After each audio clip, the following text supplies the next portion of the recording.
नमस्कार, सुधीर राय। मैं आप सबका स्वागत करता हूँ और यहाँ हम बात करेंगे दर्शन क्या है, दर्शन के कितने अंग हैं और उन अंगों की क्या विशेष योजना है। चलिए, और हमारा संदर्भ भारतीय और वैश्विक दर्शन के संदर्भ में रहेगा और मेरा कहने का मतलब है कि इंडियन एंड वेस्टर्न फ़िलॉसफ़ी के संदर्भ में हम बात रखेंगे। अ, सबसे पहले हम जानना के प्रयास करेंगे कि दर्शन है क्या और दर्शन से हम क्या समझते हैं। सामान्य शब्दों में हम ये कह सकते हैं कि दर्शन किसी व्यक्ति विशेष का सोचने और समझने का आचार विचार है। वो किसी वस्तु विषय के बारे में क्या सोच रखता है और चूँकि यह सोच उसके अनुभव से ही जुड़ी हुई होती है, क्योंकि वह दैनिक जीवन में जो भी अनुभव प्राप्त करता है वो उसके सोचने का अंग बन जाता है। अब विशुद्ध फ़िलॉसफ़ी या दर्शन के संदर्भ में हम बात करें तो दर्शन का कहने का मतलब है हिंदी में हिंदी फ़िलॉसफ़र ने इसे कहा है दृश्यते इति दर्शनम। और दृश्यते इति दर्शनम का मतलब है कि जैसा जिसका भाव है देखने का, विचारने का, सोचने का, वो उसका दर्शन कहलाता है।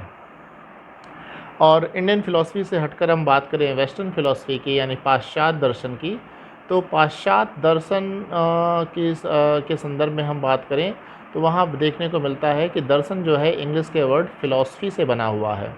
फ़िलॉसफ़ी बेसिकली दो वर्ड से का जो लैटिन के दो वर्ड से जुड़ाव है, फ़िलो प्लस सोफ़िया। तो फ़िलो का तात्पर्य है ज्ञान और सोफ़िया का मतलब है प्रेम, यानी ज्ञान के प्रति प्रेम ही दर्शन कहलाएगा। यानी जिस व्यक्ति को ज्ञान के प्रति प्रेम, अनुराग होगा, वो दर्शन के प्रति अपना अविरक्त भावना रखता है।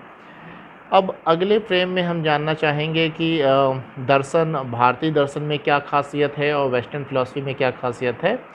तो भारतीय दर्शन एक तरीके से मोक्ष को प्राप्त करने पर बल देता है, यानी उसके जो विचार या मीमांसाएँ हैं, उनका अंतोतगत्ता रिज़ल्ट जो है किस तरीके से मोक्ष को प्राप्त किया जाए, इस बात पर विशेष बल देती है। और भारतीय दर्शन में हम कौटिल्य के दर्शन को रख सकते हैं। हम कौटिल्य के अलावा चाणक्य हैं, इसके अलावा कुछ और मुख्य विशेष हैं। और वेस्टर्न फ़िलॉसफ़ी में हम कांट को, हर्बर्ट स्पेंसर्स के जैसे लोगों को हम दर्शन के तौर पे देख सकते हैं और समझ सकते हैं। अरस्तु, प्लेटो, ये कुछ मुख्य रूप से देखे और समझे जाने वाले लोग हैं। अब वेस्टर्न और फ़िलॉसफ़ी के बाद हम बात करते हैं दर्शन के प्रकार। दर्शन के प्रकार में हम बात करेंगे तत्व मीमांसा, ज्ञान मीमांसा और मूल्य मीमांसा। मुख्य रूप से हम तीन की ही बात करेंगे आज यहाँ पर। तो तत्व मीमांसा, जिसे इंग्लिश में मेटाफिजिक्स कहा जाता है, तो फिजिक्स का मतलब है विश्लेषण और मेटा का मतलब है तत्व।